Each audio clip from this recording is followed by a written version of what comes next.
구약 성경 사사기 8장 1절에서 12절까지를 교독하도록 하겠습니다.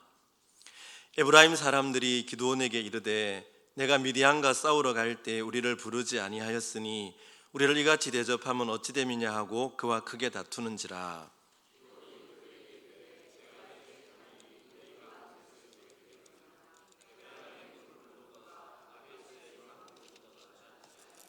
하나님이 미디안의 방백 오렙과 스앱을 너희 손에 넘겨주셨으니 내가 한 일이 어찌 능히 너희가 한 것에 비교되겠느냐 하니라.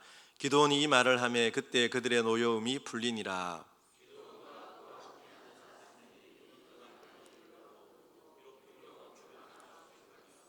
그가 숫곳 사람들에게 이르되 나를 따르는 백성이 피곤하니 청하건대 그들에게 떡덩이를 주라.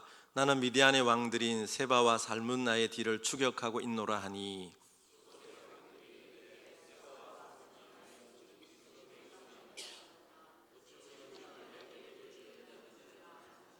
기드온이 이르되 그러면 여호와께서 세바와 살문나를 내 손에 넘겨주신 후에 내가 들가시와 찔레로 너희 살을 찢으리라 하고,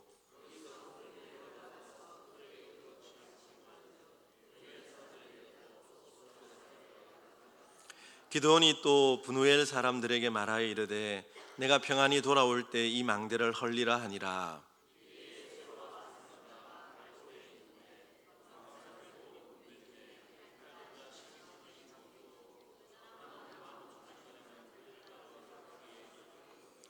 적군이 안심하고 있는 중에 기드온이 노바와 욕부하 동쪽 장막에 거주하는 자의 길로 올라가서 그 적진을 치니 세바와 살문나가 도망하는지라. 기드온이 그들의 뒤를 추격하여 미디안의 두 왕 세바와 살문나를 사로잡고 그 온 진영을 격파하니라. 아멘. 지난 시간에 우리는 기드온의 300 용사들이 13만 5천 명의 대군을 격파하는 그런 전투를 살펴보았습니다.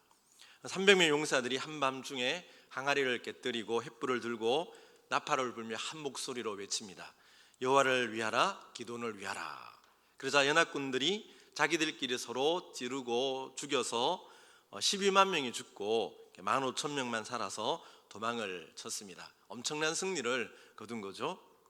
이런 과정에서 우리가 7장에 보면 이 기드온의 요청을 받은 에브라임 지파가 그 요단 강가에서 미디안의 방백 오렙과 스앱을 죽이는 이런 전가를 올리는 것을 볼 수가 있습니다.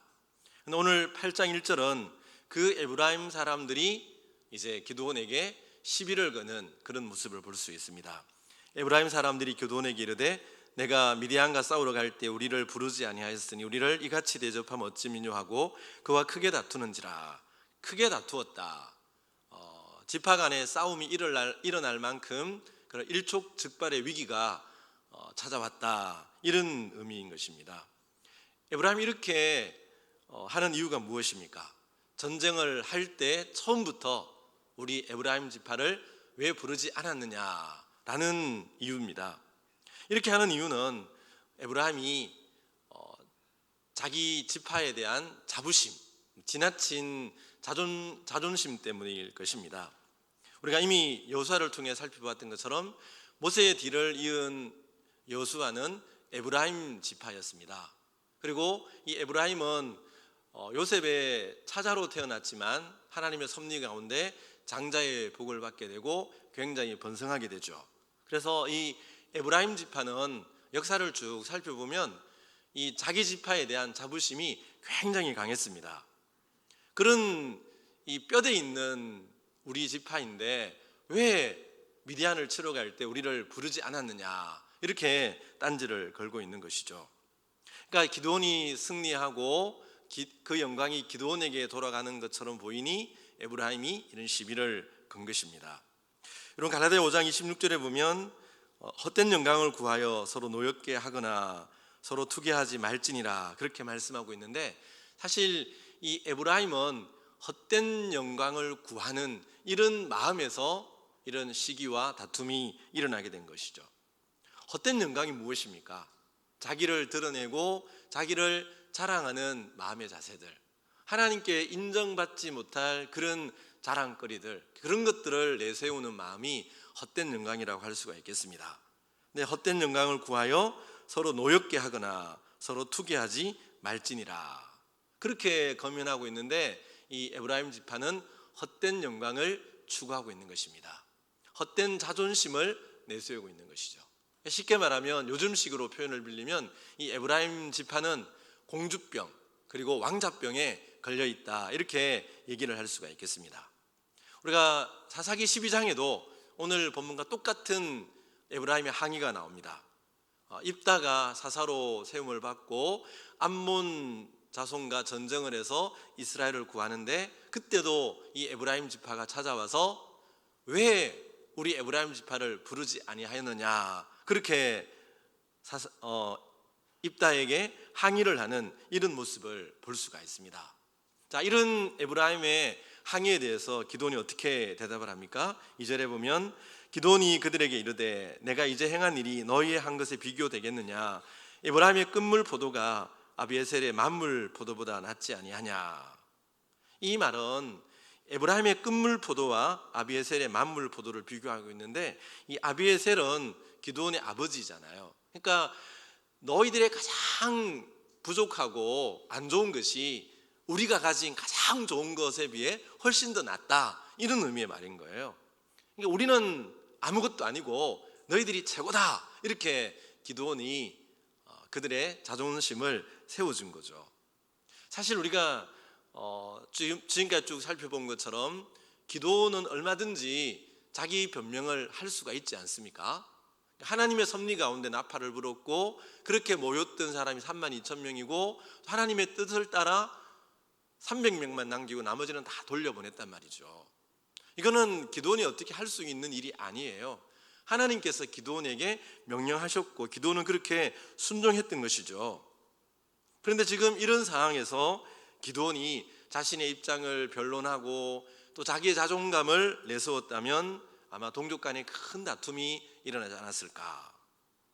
여러분, 우리가 사사기 12장을 비교해서 읽어보면 동일한 상황에서 기드온의 선택과 입다의 선택은 전혀 다르게 나타나는 것을 보게 되죠. 에브라임이 입다에게 항의했을 때 입다는 오히려 분기탱천해서 이 암문을 쳤던 그 군사들을 이끌고 에브라임을 공격하죠. 그래서 에브라임의 지파 32,000명이 그 죽임을 당하는 이런 이 사사시대의 비극적인 모습을 우리에게 보여주고 있거든요. 그러나 기드온은 입다와는 달리 자기의 자존감이나 혹은 자기의 입장을 구체하게 설명하기보다는 에브라임을 높여주고 자신을 겸손한 자리에 위치시킵니다. 그러자 에브라임의 노가 풀렸다, 그렇게 말하고 있죠. 잠언 15장 1절에 보면 유순한 대답은 분노를 쉬게 한다, 그렇게 말씀하고 있는데 기드온은 겸손과 온유한 말로 이 에브라임의 화를 누구뜨리고 있는 이런 모습을 볼 수가 있는 것이죠.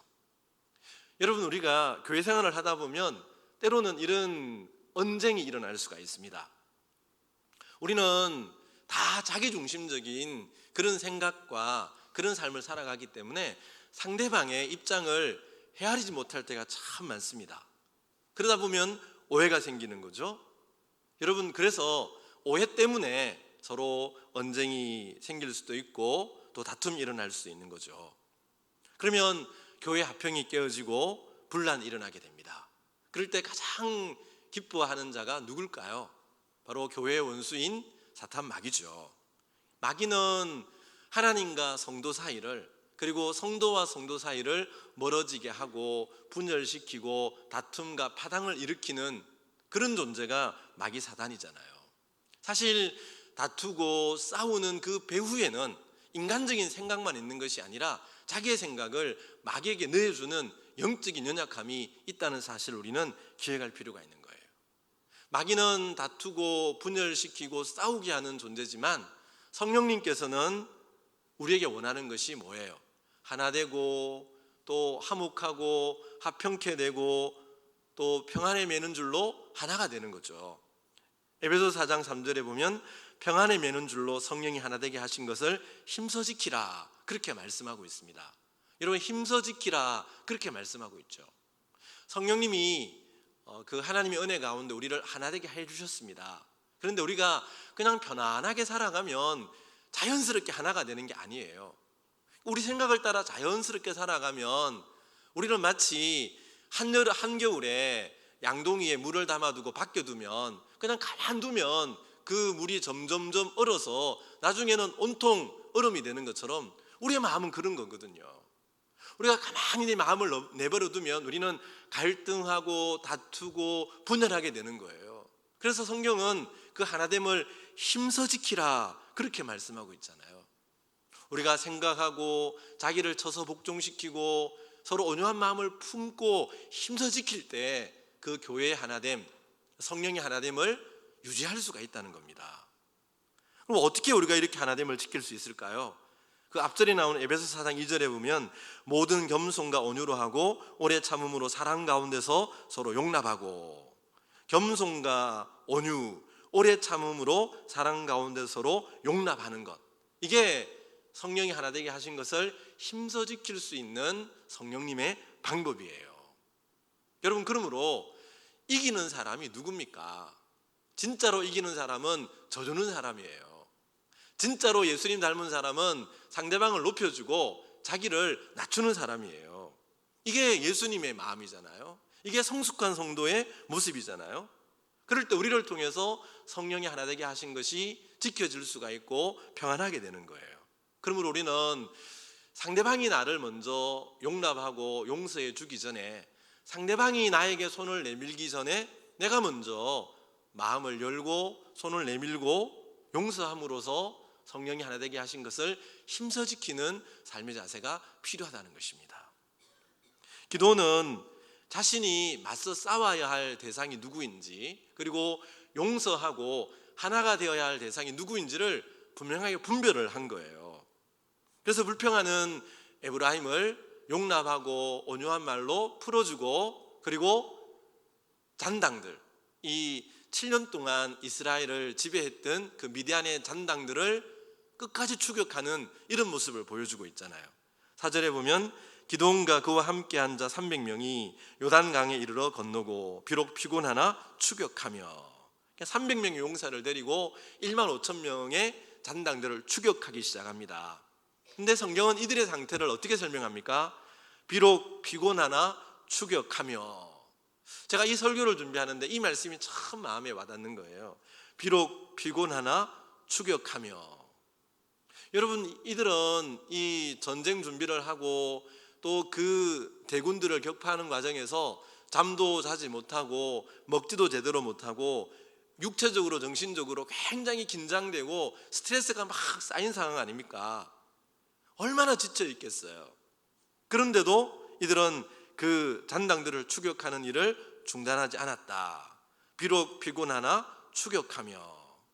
기드온과 300용사들은 자기들의 적이 누구인지를 분명히 알았고 화해하고 용서해야 될 대상이 누구인지를 알았기 때문에 이렇게 분명한 목적을 가지고 행할 수가 있었던 것이죠.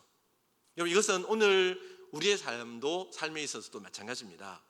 우리가 맞서 싸워야 할 적이 누구인가, 이것을 분명히 하지 않으면 우리는 엉뚱한 곳에 힘을 낭비하고 엉뚱한 대상과 싸울 수가 있는 거예요. 지난 대통령 선거 과정에서 주적 논란이 일어났습니다. 북한이 우리나라의 주적이냐 아니냐 이런 문제를 가지고 좀 한참 문제가 된 적이 있었죠. 여러분, 북한이 우리의 적인가요 아닌가요? 북한은 적이면서 동포라는 이중적인 성격을 가지고 있잖아요. 그래서 북한 문제가 사실 어려운 거예요. 동포의 강조점을 찍으면 햇볕 정책으로 기울어지게 되는 거고, 적의 강조점을 찍으면 대결 구도로 흘러가게 되는 거죠. 그래서 보수 정부가 들어서든 진보 정부가 들어서든 사실 북한 문제에 대해서는 만족할 만한 해법을 아무 정권도 내놓을 수가 없는 거예요. 적이면서 동포기 때문에 이 문제는 굉장히 어렵지 않습니까? 그러나 오늘 이 사사기 8장에서 이스라엘 백성들의 주적은 너무나 분명하지 않습니까? 바로 이스라엘을 7년 동안 괴롭혔던 미디안의 연합군이죠. 기드온은 이 주적이 누구인지를 명확하게 분명하게 알았던 겁니다. 그래서 에브라임이 딴지를 걸어올 때 기드온은 그들과 다투지 않고 자기를 낮추어서 하나됨을 유지하는 거예요. 지금 기드온의 입장에서는 같은 아군끼리 서로 논쟁하고 다투고 싸울 계제가 아니잖아요. 그 사이에 자기의 주적은 열심히 도망을 하고 있는데요. 그리고 도망을 쳐서 재정비해서 다시 이스라엘을 공격해 누를 수도 있는 상황이잖아요. 그래서 기드온은 지혜롭고 온유한 태도로 에브라임의 마음을 다스린 후에 비록 피곤하지만 적들을 끝까지 추격하는 이런 모습을 우리에게 보여주고 있는 거죠. 오늘 여러분의 적은 누굽니까? 여러분이 맞서 싸워야 하는 주적, 우리의 영적 전쟁에서 우리의 주적은 누군가요? 베드로전서 5장 8절에 보면 근신하라 깨어라 너희 대적 마귀가, 너희 대적 마귀가. 여러분의 주적은 마귀예요. 그 마귀가 우는 사자같이 두루다니며 삼킬 자를 찾나니 너희는 믿음을 굳건하게 하여 그를 대적하라. 그 마귀를 대적하라 이렇게 말씀하고 있잖아요. 에베소서 6장에도 보면 마귀의 간계를 능히 대적하기 위하여 하나님의 전신갑주를 입으라.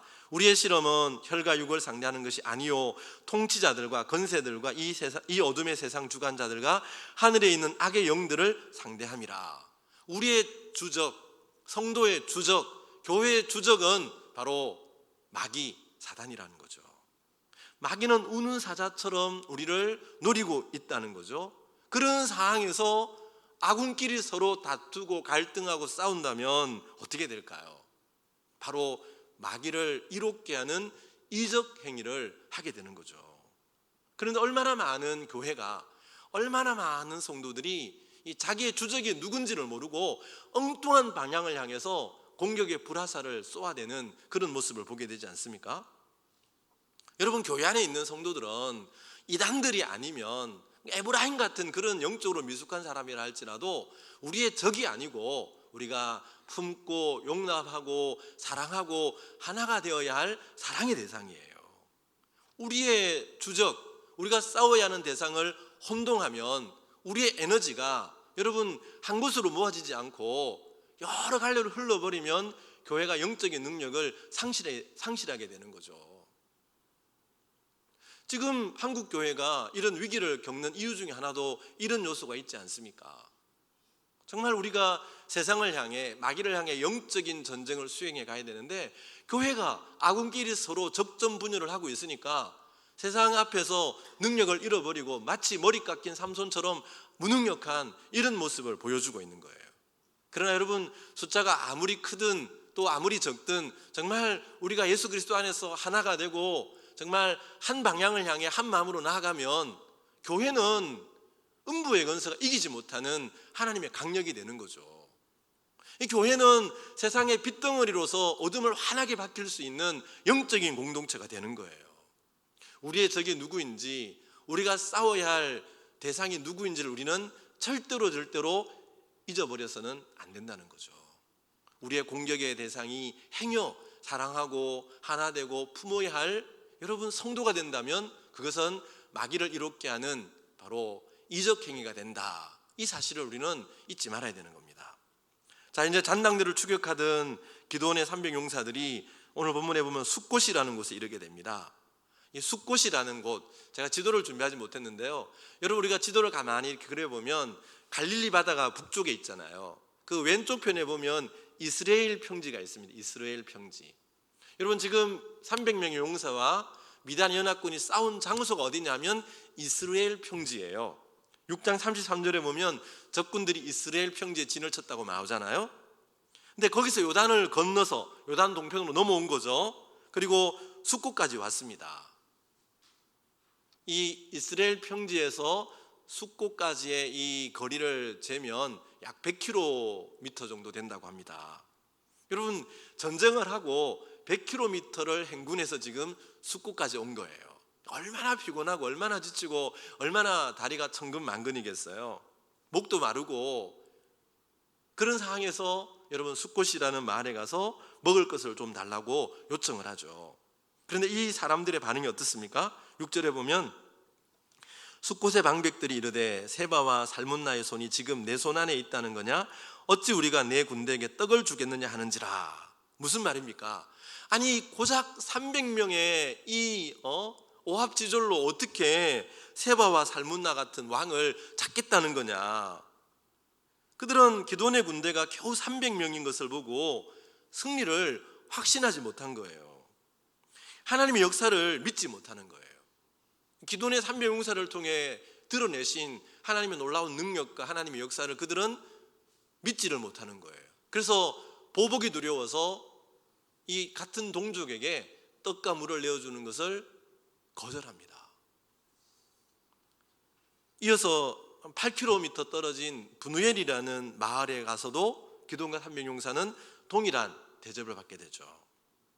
이들의 이기적인 냉담한 거절에 기드온이 이제 분을 발합니다. 7절에 보면 내가 들가시와 찔레로 너희 살을 찢으리라, 내가 이 망대를 헐리라. 9절에 여러분, 에브라임에게는 이렇게 온유했던 겸손했던 기드온이 왜 여기 숫곳과 브누엘 거민들을 향해서 이렇게 분기탱천해서 이런 저주의 말을 퍼붓는 것일까요? 여러분, 그러면 에브라임과 이 두 동네의 차이점이 뭘까요? 에브라임은 비록 투덜거리고 딴지를 걸었지만 그들은 자기의 생명을 걸고 적군들과 함께 싸웠습니다. 영적인 면에서 이 에브라임 지파는 육신에 속한 자, 그리스도 안에서 영적인 어린아이와 같은 미성숙한 그런 모습을 보여주고 있는 거죠. 미성숙하지만 불평불만이 있지만 에브라임은 함께 목숨을 걸고 싸웠던 아군이고 전우고 동지예요. 그러니까 그런들을 달래주는 거죠. 그런데 여기 나오는 숫곳과 브누엘 두 마을은 동족의 고난에 동참하지를 않습니다. 하나님의 일에 동참하지 않는 거예요. 헌신하지를 않습니다. 오히려 300명의 용사로 미디안의 왕을 잡겠다고 오히려 비웃죠. 여러분, 이것은 자기들 스스로가 하나님의 백성이기를 포기한 거죠. 자기들 스스로가 참 이스라엘 백성이라는 사실을 망각해버리고 적군의 편에 마음이 가 있는 거죠. 탈무드에 보면 그런 얘기가 있지 않습니까? 이 몸은 하나인데 머리가 둘 달린 샴 쌍둥이가 태어난 거예요. 그러면 요즘이야 뭐 이렇게 분리수술을 하면 되지만 옛날에는 이게 도대체 아이가 하나인가 둘인가, 여기에 대해서 탈무드는 어떻게 분별을 한다고 가르치고 있습니까? 한쪽 머리를 딱 때려갖고 둘 다 울면 얘는 하나예요. 근데 맞은 머리만 울면 얘는 하나가 아니라 둘이라는 거죠. 이게 이스라엘 백성들이 동족을 바라보는 그들만의 지혜라는 거죠. 형제가 아플 때, 형제가 고난당할 때 함께 아파하고 함께 고난의 자리에 동참하는 것이 바로 하나가 되고 한 동족이고 한 형제라는 겁니다. 그런데 지금 이 숫곳과 브누엘 이 동네 사람들은 형제의 고난에 동참하지 않는 거예요. 외면해버리는 거예요. 비웃고 냉담함으로 자기들 스스로가 하나님의 백성임을, 이스라엘의 백성임을 포기해버린 거죠. 여러분, 이런 상황에서 얼마나 기드온과 300용사들이 낙담되고 또 마음이 힘이 들었겠어요.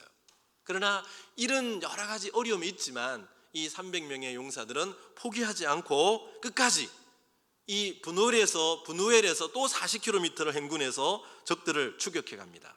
11절에 보면 이제 이 적돌이 갑돌이라는 곳에 있는데 이들이 이제 여기는 안심이다라고 안연히 안심하고 있는 중에 기드온이 장막에 거주하는 자의 길로 올라가서, 이것은 넓은 대로가 아니라 이렇게 막 좁은 길로 올라갔다는 거죠.